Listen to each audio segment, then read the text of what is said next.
தமிழகத்தைச் சேர்ந்த 3 நபர்களின் சடலங்கள் மட்டுமே இதுவரை அடையாளம் காணப்பட்டுள்ளதாகவும் வயநாட்டில் பல ஆண்டுகளாக வசித்து வரும் தமிழர் குடும்பத்தினர் கேரளாவின் முகவரியில் வசிப்பவர்கள் என தமிழக IAS அதிகாரி சமீரன் தெரிவித்துள்ளார்.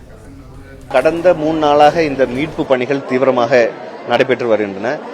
நம்ம தமிழ்நாடு அரசின் சார்பாக முதலமைச்சரோட ஆணைக்கிணங்க நம்ம 4 சிறப்பு குழுக்கள் மீட்பு குழுக்களை அனுப்பியிருக்கோம். அதே போல Tamil Nadu SDRF disaster response force ஒரு ஸ்பெஷல் ஃபோர்ஸும் இங்கே அனுப்பியிருக்கோம்.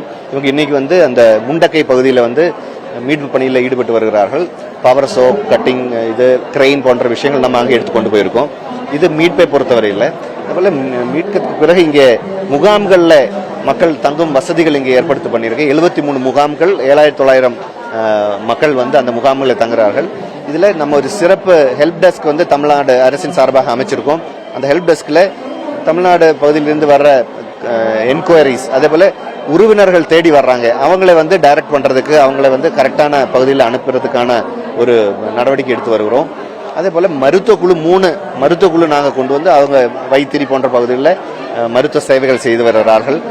இதுவும் இல்லாமல் தமிழ்நாட்டை அட்ரஸ் வச்சிருக்கிற ஒரு சில மக்கள் இறந்து போனாங்க. ஒரு 3 பாடிஸ் ரிகவர் பண்ணியிருக்கு. அது கூடலூர் பகுதியில் அனுப்புறதுக்கான நடவடிக்கை எடுத்திருக்கு.